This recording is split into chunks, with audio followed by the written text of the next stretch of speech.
उत्तर प्रदेश में पुलिस विभाग में अब तक की सबसे बड़ी भर्ती प्रक्रिया के तहत 60,244 चयनित सिपाहियों को नियुक्ति पत्र दिए गए। इस ऐतिहासिक अवसर पर केंद्रीय गृह मंत्री अमित शाह और मुख्यमंत्री योगी आदित्यनाथ ने चयनित अभ्यर्थियों को समारोह स्थल पर नियुक्ति पत्र प्रदान किए। पहली बार प्रदेश में इतने बड़े पैमाने पर पुलिस कर्मियों की भर्ती और नियुक्ति पत्र वितरण कार्यक्रम आयोजित हुआ था।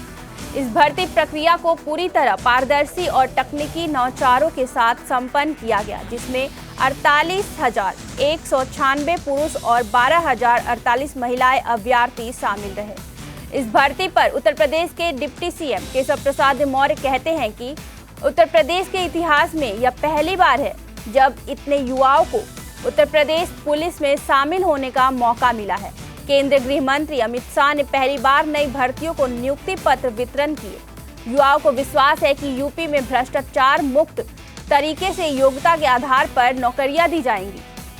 यह सरकार की एक ऐतिहासिक उपलब्धि है, जहां पिछले 8 वर्षों में लगभग 8.5 लाख लोगों को सरकारी नौकरी मिली है। पहले कोई भी सरकारी नौकरी बिना कुछ पैसे दिए नहीं मिलती थी। उत्तर प्रदेश के इतिहास में एक साथ इतने युवाओं को पुलिस सेवा में आने का मौका मिला और ऐसे अवसर पर पहली बार भारत के गृह मंत्री माननीय श्री अमित शाह जी मौजूद रहे और उन्होंने अपने हाथ से भी प्रतीकात्मक नियुक्ति पत्र देने का काम किया। एक युवाओं में उत्साह का लहर है, विश्वास भरा है कि भारतीय जनता पार्टी की डबल इंजन सरकार में भ्रष्टाचार से मुक्त और प्रतिभा के आधार पर पुलिस की ही नहीं कोई भी नौकरी मिलती है और मिलती रहेगी।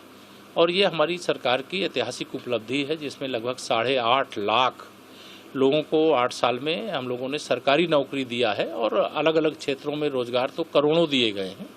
तो ये सरकार की ऐतिहासिक उपलब्धि है। जो चयनित हुए हैं उनको, बच्चों को, उसमें बेटियां भी हैं, युवा बच्चे भी हैं, उनको और उनके परिजनों को भी बहुत बहुत बधाई देता हूँ।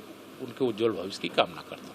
हाँ, निश्चित तौर से पहले तो बिना पैसा के कोई नौकरी मिल ही नहीं सकती थी। प्रतिभा का तो पूरा अनादर होता था, प्रतिभा को कुचल दिया जाता था, आरक्षण को भी हड़प लिया जाता था, पिछड़े के नाम पर एक जाति को सब कुछ अधिकार दे दिया जाता था।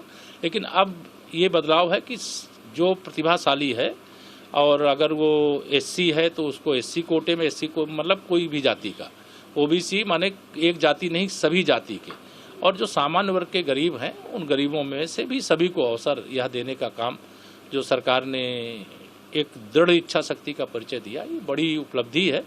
और हमारी सरकार का यही संकल्प है कि जो हमने संकल्प पत्र में 2017 में वादा किया, 2022 में वादा किया, उस वादे के अनुसार भ्रष्टाचार से मुक्त, अपराध से मुक्त, गुंडागर्दी से मुक्त, दंगा से मुक्त उत्तर प्रदेश बनाएंगे। और जो गलत करेगा उसके खिलाफ कानून अपना काम करेगा और कड़ी से कड़ी कार्रवाई करेगा।